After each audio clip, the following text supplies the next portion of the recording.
Halo teman-teman, bertemu lagi di channel saya, Bob Siahaan. Pada kali ini kita akan membahas jurnal umum pada perusahaan jasa.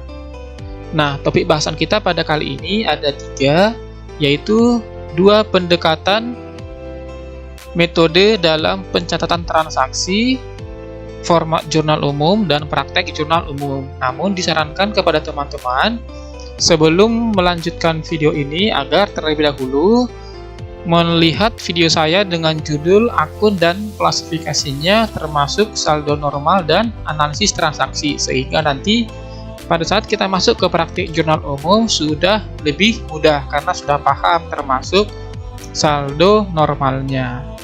Namun sebelum kita lanjut, jangan lupa di subscribe, di share, dan komen ya teman-teman. Kita ke topik yang pertama, yaitu 2 pendekatan ada koreksi di sini. 2 pendekatan metode dalam pencatatan transaksi. Yang pertama yaitu pendekatan neraca atau pendekatan harta. Nah, ciri-cirinya yang dapat kita bedakan. Nah, yang pertama, ketika menjurnal beban dibayar di muka, dicatat sebagai X dibayar di muka. Jadi kalau ada bayar iklan untuk 1 tahun, dicatat iklan dibayar di muka.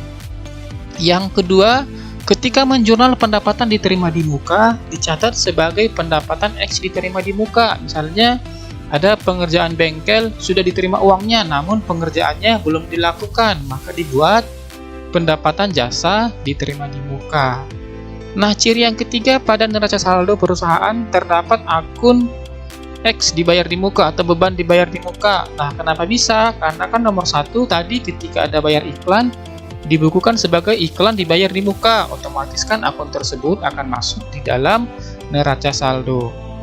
Yang keempat, di dalam neraca saldo terdapat akun perlengkapan. Nah, karena dia dicatat sebagai neraca, ketika ada pembelian perlengkapan, kita mengakuinya sebagai perlengkapan, yang walaupun nanti pada akhir periode akan ada jurnal penyesuaian terhadap semua transaksi ini. Nah, demikian untuk pendekatan neraca. Nah, selanjutnya untuk pendekatan laba rugi atau pendekatan beban ada juga ciri-cirinya. Yang pertama, ketika menjurnal beban dibayar di muka, dicatat sebagai beban X, misalnya iklan. Dibayar iklan 1 tahun, maka langsung dicatat sebagai beban iklan, tidak peduli pembayaran tersebut dilakukan untuk berapa periode. Yang nomor 2, ketika menjurnal pendapatan diterima di muka, dicatat sebagai pendapatan. Nah, jadi sekalipun ada penerimaan dana tetapi belum dilakukan pengerjaan, langsung diakui sebagai pendapatan. Yang nomor 3, neraca saldo perusahaan tidak terdapat akun beban dibayar di muka, tapi munculnya adalah beban X karena di jurnal dibuatnya beban X. Yang selanjutnya, di dalam neraca saldo terdapat akun beban perlengkapan. Nah, jadi ketika ada pembelian perlengkapan, langsung diakui sebagai beban perlengkapan. Nah, baik pendekatan neraca maupun pendekatan laba rugi, nanti masing-masing di akhir periode akan dilakukan jurnal penyesuaian. Nah, sekarang kita masuk ke contoh transaksi dan jurnalnya. Yang pertama, untuk transaksi dibayar asuransi untuk 1 tahun.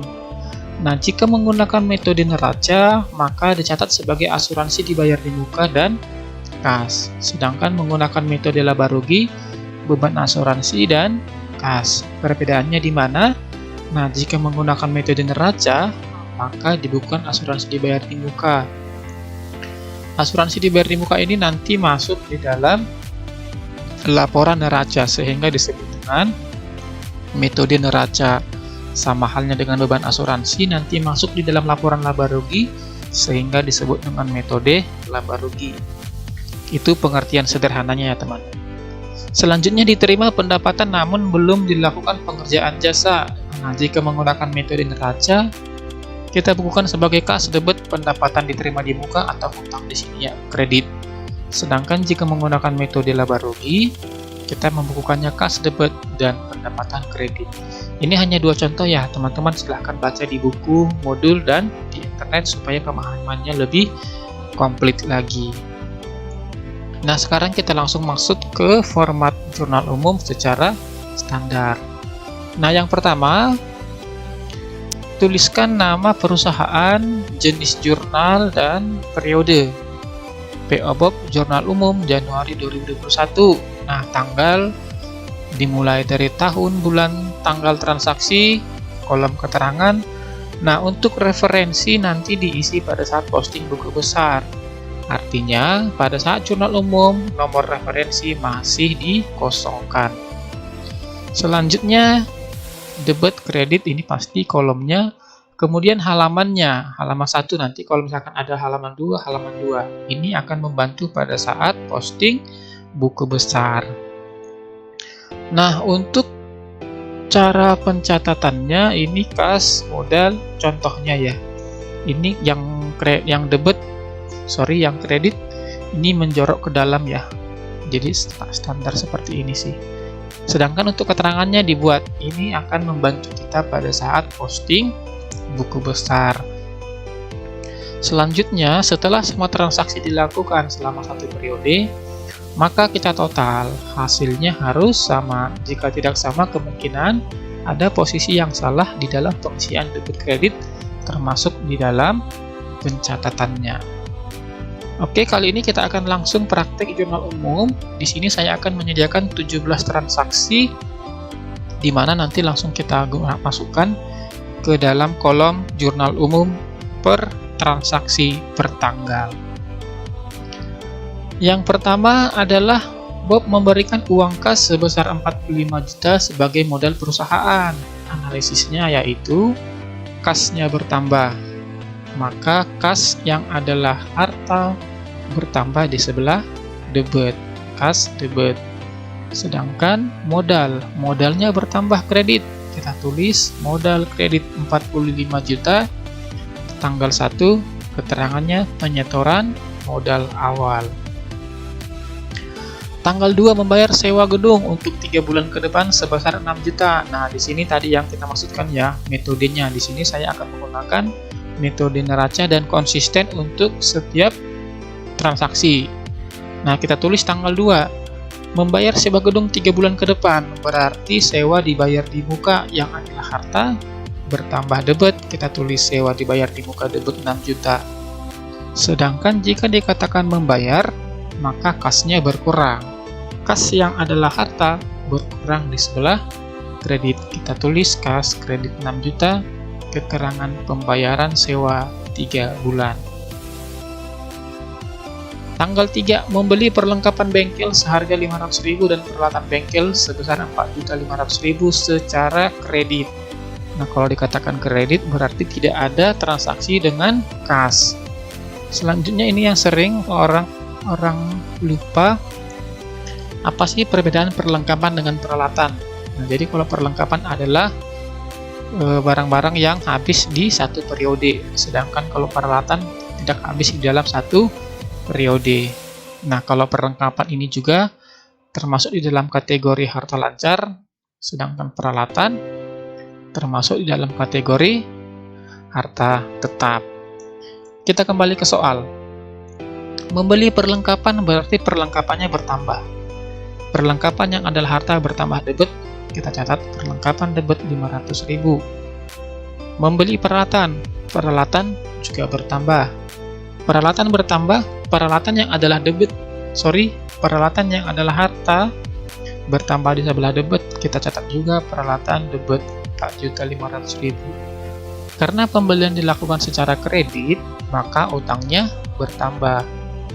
Utang bertambah di sebelah kredit, maka kita tulis utang usaha kredit 5 juta. Keterangannya pembelian perlengkapan dan peralatan secara kredit tanggal 3. Berikutnya tanggal 4, membayar asuransi gedung 1 tahun sebesar 1.200.000. Nah, berarti di sini adalah ada asuransi dibayar di muka bertambah. Asuransi dibayar di muka yang adalah harta bertambah di sebelah debit. Kita tulis asuransi dibayar di muka debit 1.200.000. Selanjutnya karena dilakukan pembayaran, otomatis kasnya berkurang. kas yang adalah harta berkurang di sebelah kredit. Kita tulis kas kredit 1.200.000. Keterangannya, pembayaran asuransi gedung 1 tahun, tanggal 4. Tanggal 5, menerima uang tunai dari pelanggan sebagai uang muka dari jasa yang akan diberikan. Nah, artinya di sini ada sudah menerima uang, namun pekerjaan belum dilakukan. Nah, kali ini kita juga menggunakan metode neraca, sehingga kita akui sebagai pendapatan diterima di muka. Nah, menerima uang tunai berarti kasnya bertambah. Kas yang adalah harta bertambah di sebelah debit. Kita tulis kas debit 10 juta.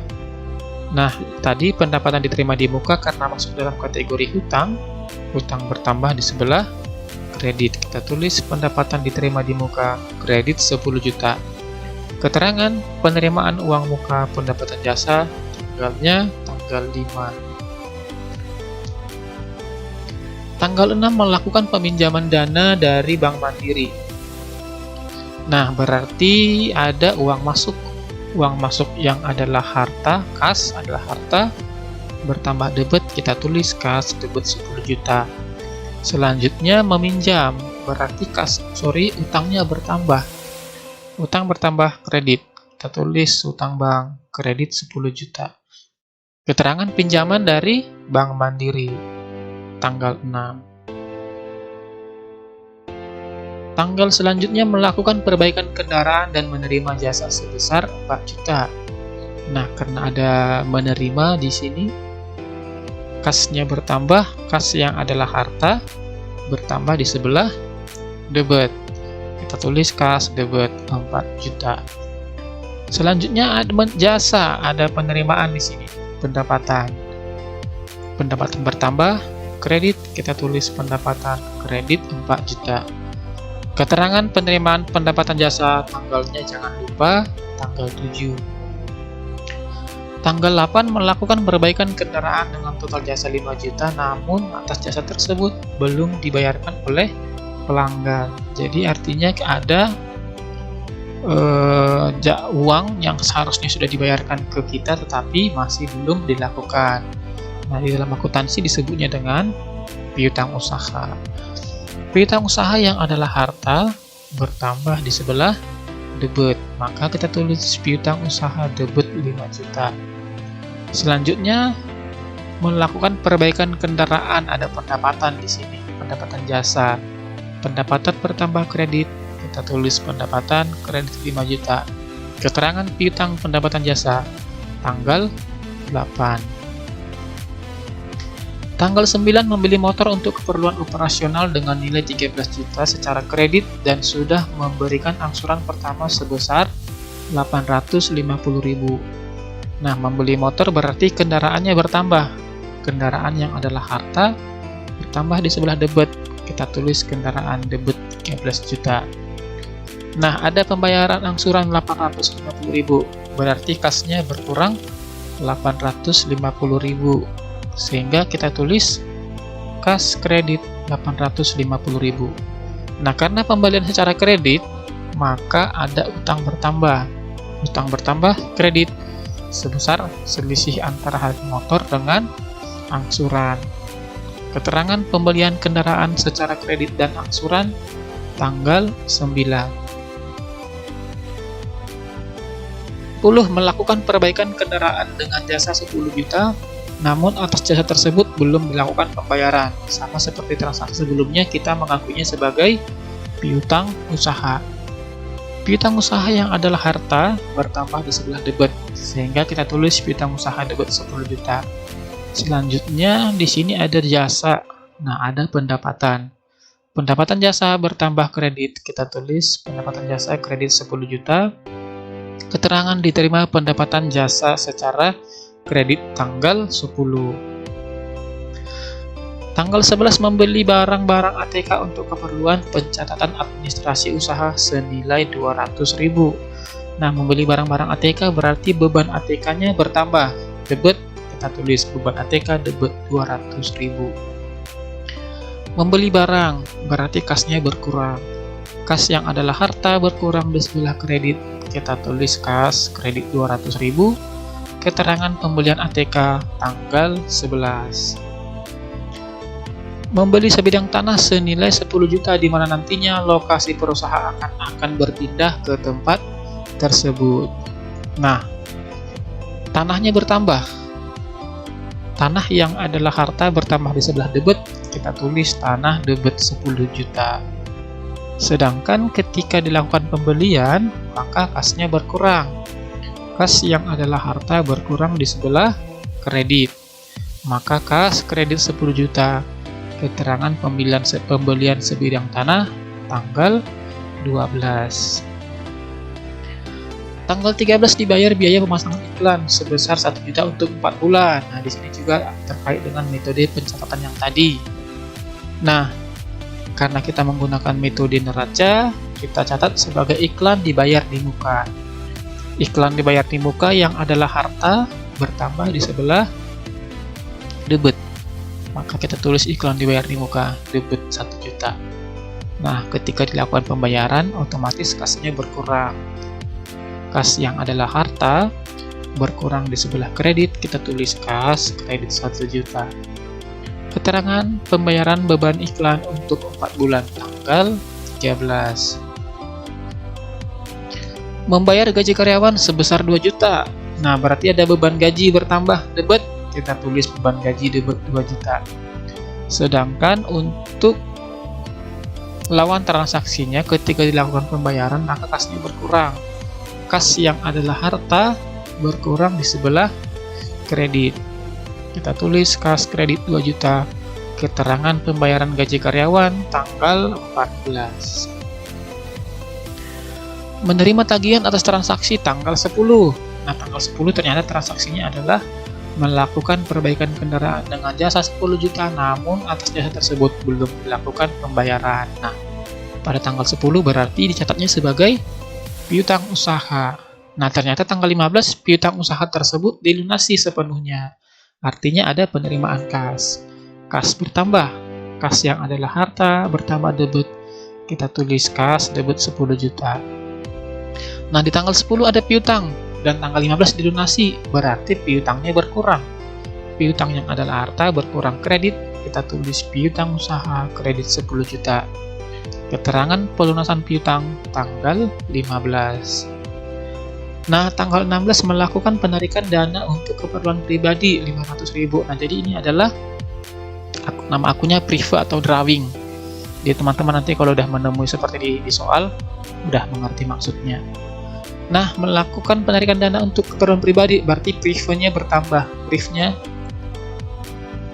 ada yang adalah modal berkurang, debit. Kita tulis priv 500.000. Melakukan penarikan dana, otomatis kasnya berkurang. Kas yang adalah harta berkurang di sebelah kredit. Kita tulis kas kredit 500.000. Keterangan melakukan penarikan pribadi, tanggalnya jangan lupa tanggal 16. Nah, tanggal yang terakhir dibayar tagihan atas beban listrik air telepon 375.000. Otomatis ada beban bertambah. Beban bertambah debit, kita tulis beban listrik air telepon debit 375.000.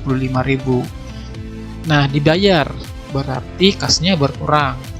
Kas yang adalah harta berkurang, kredit, kita tulis kas kredit 375.000. Keterangan melakukan pembayaran listrik air telepon tanggal 17. Nah, setelah semua transaksi ini itu kan hanya per tanggal. Nah, di slide berikutnya kita akan tampilkan secara keseluruhan. Nah, inilah bentuk jurnal umum hasil kerja teman-teman nanti selama 1 bulan. Jadi tanggal 1 kas modal, keterangan demikian selanjutnya. Ini tanggal berikutnya dan selesai. Nah, di sini disebutkan totalnya harus sama, debit kredit harus sama. Jadi kalau tidak sama, kemungkinan ada yang salah di kerjaan yang sudah dibuat teman-teman. Nah, cukup mudah kan ya? Semoga teman-teman bisa mengerjakan jurnal umum pada contoh soal yang lain. Oke, demikian dulu pertemuan kita kali ini. Sampai bertemu di materi berikutnya. Terima kasih.